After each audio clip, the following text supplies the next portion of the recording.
The record executive slammed his hand on the desk. "Dean, you're finished. The crooners are dead. Rock and roll killed them, and the Beatles just buried the body." Dean Martin lit a cigarette, took a long drag, and smiled. "That's what my wife keeps telling me." 6 weeks later, that same executive would be calling Dean's manager begging for a meeting, because Dean Martin had just done the impossible. He'd knocked the Beatles off the #1 spot on the Billboard Hot, and when reporters asked him how it felt to beat the biggest band in the world, Dean's response became the stuff of legend. "Well," he said, exhaling smoke like he was discussing the weather, "somebody had to understand how miraculous this moment was. You need to understand what America looked like in Beatlemania wasn't just a trend, it was a tidal wave. When the Beatles landed at JFK Airport on February 7, 1964, 3,000 screaming fans nearly crushed the barricades. 2 days later, 73 million Americans watched them on The Ed Sullivan Show. That was more people than had voted in the last presidential election. The Beatles didn't just dominate the charts, they occupied them. In April 1964, they held all 5 top positions on the Billboard Hot 100 simultaneously. All 5. That had never happened before in the history of recorded music, and it hasn't happened since. Radio stations played nothing but Beatles. Teenage girls screamed so loud at concerts that the band couldn't hear themselves play. Merchandisers sold Beatles wigs, Beatles lunchboxes, Beatles wallpaper. America had gone completely certifiably insane for 4 mop-topped kids from Liverpool. And in the middle of this cultural earthquake, the old guard of American music was being swept away like yesterday's newspapers. Frank Sinatra, the chairman of the board himself, watched his record sales plummet. Perry Como, Nat King Cole, Tony Bennett, all of them saw their audience evaporate overnight. The crooners, the smooth-voiced Italian-American singers who had ruled popular music for 2 decades, were suddenly dinosaurs. Extinct, irrelevant. Magazine articles declared the death of traditional pop music. Radio programmers stopped playing anything that didn't have a backbeat and electric guitars. Record executives who had built empires on Sinatra and Martin and Como started jumping ship, signing any British band they could find. And Dean Martin was 47 years old. He'd been singing professionally for over 2 decades. He'd had hits. Sure, that's a more in memories are made of this, but that was ancient history. That was before everything changed. By early 1964, Dean Martin was considered a relic, a nostalgia act, something your parents listened to while the real music was happening elsewhere. His record label, Reprise, owned by his best friend Frank Sinatra, was struggling to figure out what to do with him. His last few singles had barely cracked the top 40. Concert bookings were down. The Vegas crowds were still loyal, but even they were getting younger, asking for rock and roll acts instead of crooners. Dean knew what people were saying. He heard the whisper. He saw the looks from younger executives who wondered why this old guy was still taking up space on the roster. But Dean Martin had never been the kind of man who panicked. He'd survived too much for that. He'd survived poverty in Ohio, the breakup with Jerry Lewis, the predictions that he'd never make it as a solo act. He'd been counted out before, and he'd always found a way back. The question was, could he find a way back from this? The song that would change everything arrived on Dean's desk in early 1964, and he hated it. Everybody Loves Somebody had been kicking around Hollywood for years. It was written back in 1947 by a couple of Tin Pan Alley songwriters named Irving Taylor and Ken Lane. Frank Sinatra had recorded it. Peggy Lee had recorded it. Dinah Washington had recorded it. The song had been covered dozens of times, and it had never been a hit for anyone. Jimmy Bowen, a young producer at Reprise Records, thought the song might work for Dean. But when he played it for him, Dean's reaction was immediate. "This thing's been around longer than I have," Dean said. "If Sinatra couldn't make it a hit, what makes you think I can?" Bowen was persistent. He'd been studying the charts, watching what was working. He noticed something that everyone else had missed. Yes, the Beatles were dominating. Yes, rock and roll was everywhere. But buried in the data was an interesting pattern. Adult listeners, people over 30, weren't buying Beatles records. They'd stopped buying records altogether. They felt abandoned by the music industry, left behind by a youth movement that didn't include them. "There's an audience out there," Bowen told Dean. Millions of people who want to hear someone who sounds like them, someone who reminds them that they still matter. Dean wasn't convinced. So I'm supposed to be the voice of the old folks? You're supposed to be the voice of everyone who's tired of being told they're irrelevant. Dean thought about it. He thought about all the people who'd told him he was finished, all the executives who'd written him off, all the critics who'd dismissed him as a lightweight, a joke, a drunk, who got lucky. Fine, he said finally. But we do it my way. And from the moment Dean walked in, everything about it was different.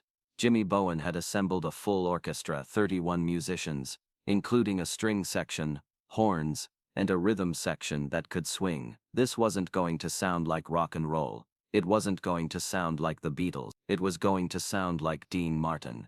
But Dean had one condition. He wanted Ken Lane, one of the original songwriters, to play piano on the track. Ken had been Dean's accompanist for years, and Dean trusted him. More importantly, Ken understood the song in a way that no session musician could. They ran through the arrangement once. Dean listened, nodded, made a few suggestions. Then he stepped up to the microphone. What happened next was one of those moments that everyone in the room would remember for the rest of their lives. Dean didn't just sing the song, he inhabited. He found something in those old lyrics that nobody else had ever found. A warmth, a sincerity, a genuine emotion that cut through all the showbiz polish and reached straight into your heart. Everybody loves somebody sometime, he sang, and suddenly the words weren't just words anymore. They were a truth, a promise, a reminder that love was universal, timeless, bigger than any trend or fad or musical revolution. The string section swelled, the horns punched in at exactly the right moment, and Dean's voice, that impossibly smooth, effortlessly cool voice, wrapped around the melody like it had been waiting his whole life for this song. They got it in one take, the entire song, perfect. When the last note faded, there was silence in the control room. Then Jimmy Bowen turned to the engineer and said, "Tell me we got that." They had. Reprise Records released Everybody Loves Somebody on June 16, 1964, and then nothing happened. For the first few weeks the song barely made a ripple. Radio stations were still wall-to-wall Beatles. DJs who received the single tossed it in the pile with all the other old-timer releases that nobody cared about. Dean didn't help matters. When asked about the new record, he shrugged it off. It's a nice song, maybe somebody will like it.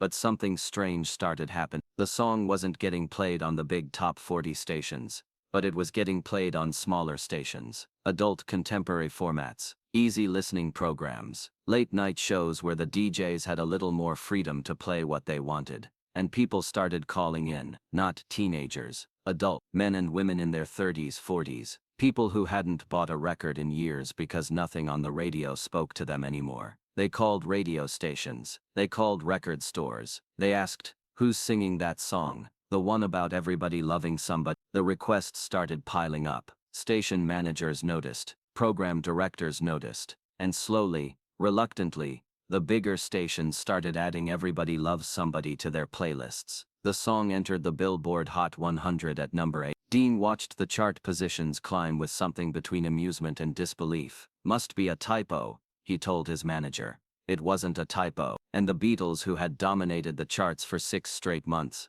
were starting to feel the pressure.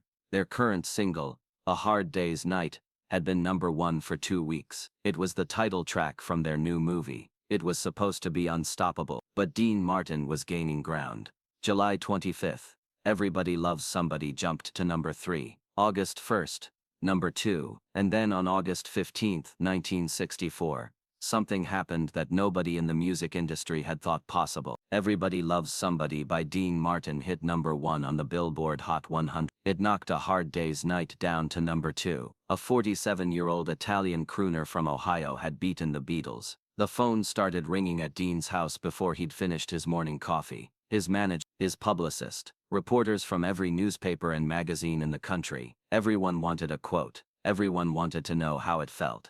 Dean let most of the calls go to his answering service. He wasn't interested in making a big deal out of it. But when a reporter from Billboard magazine finally got through, Dean gave him an answer that would be quoted for decades. "Mr. Martin, how does it feel to knock the Beatles off the number 1 spot?" Dean took a sip of his coffee. "Well, somebody had to." The reporter pressed him. "But the Beatles have been number 1 for months. Nobody thought anyone could beat them." Aren't you excited? Kid, I've been in this business for 25 years. I've seen trends come and go. The Beatles are good, they're talented, but so am I. The difference is, I've been doing this since before they were born. So you're not surprised? Dean considered the question. I'll tell you what surprised me. I was surprised that people thought I was finished. I was surprised that everyone counted me out just because some kids with funny haircuts showed up. You know what I learned a long time ago? Never bet against a man who's been underestimated his whole life. The reporter asked one more question. What do you think the Beatles will say about this? Dean laughed. Probably the same thing I would say. Good record. That's what professionals do. They tip their hat and move on. The news spread through Hollywood like wildfire. Dean Martin had beaten the Beatles. The king of cool had knocked the Fab Four off their throne. Frank Sinatra called that afternoon. You son of a bitch, Frank said. But he was laughing. You actually did it. Did what? Don't play humble with me, Dean. You just proved every one of those bastards wrong. Every executive who said we were finished. Every critic who wrote us off. You just showed them that we're not done yet.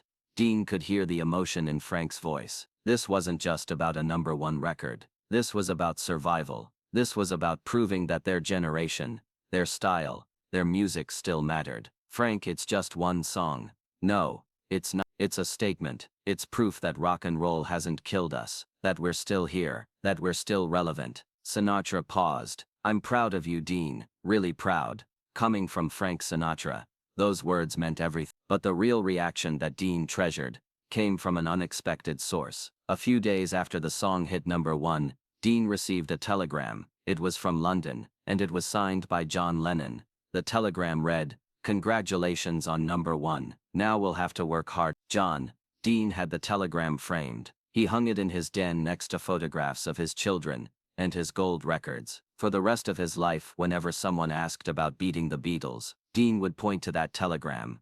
That's class, he would say. That's how professionals handle it. No whining, no excuses, just tip your hat and get back to work. Years later, when asked about the incident, Paul McCartney confirmed that the Beatles had enormous respect for Dean Martin. He was a genuine talent, McCartney said. We grew up listening to him. When he knocked us off the charts, we weren't angry. We were impressed. The man could really sing. Everybody Loves Somebody stayed at #1 for a week before the Beatles reclaimed the top spot. But that one week changed everything for Dean Martin. The success of the single led directly to a new television deal. NBC approached Dean about hosting a weekly variety show. It would be called The Dean Martin Show, and it would give him complete creative control. Dean was skeptical at first. Television was hard work. Weekly deadline, endless rehearsals, guest stars to manage. He'd watched other entertainers burn out trying to maintain a TV schedule. But the success of Everybody Loves Somebody had proven something to Dean. It had proven that there was still an audience for what he did. Millions of people who wanted entertainment that wasn't aimed at teenagers. Entertainment that was sophisticated,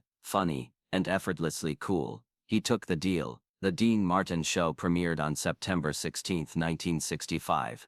And it was an immediate hit. It ran for 9 seasons, 2 censure of 4 episodes, and won a Golden Globe for Best Television Show. It made Dean Martin one of the biggest stars on television, and cemented his legacy as the king of cool. But none of it would have happened without Everybody Loves Somebody. That one song, that one moment of triumph over the Beatles, had opened every door. The aftermath of Dean's victory rippled through the music industry in ways that nobody had anticipated. Record executives who had been rushing to sign British bands suddenly paused. They looked at the charts again. They noticed that Dean Martin wasn't the only traditional artist making a comeback. Adult contemporary music was selling. Easy listening stations were gaining listeners. There was money to be made from audiences over the Dean Martin effect, as some industry insiders called it, led to a resurgence of interest in crooner-style music. Frank Sinatra's sales improved. Tony Bennett found new opportunities. The whole Rat Pack benefited from Dean's success. More importantly, it proved that trends weren't destiny. Just because something was popular didn't mean everything else had to disappear. There was room on the radio for different kinds of music. There was room in the marketplace for different kinds of artists. Dean had shown that you didn't have to chase trends to be successful. You just had to be great at what you did, and wait for the audience to find you. In the years that followed, Dean would occasionally be asked about the summer of about the moment when a 47-year-old crooner defeated the biggest band in the world. His answers were always always deflecting, always funny. I got lucky, he would say. The song was good. Jimmy Bowen knew what he was doing. And I guess people were tired of all that yeah stuff. But once in a rare moment of candor, Dean admitted what the victory had really meant to him. It was late at night.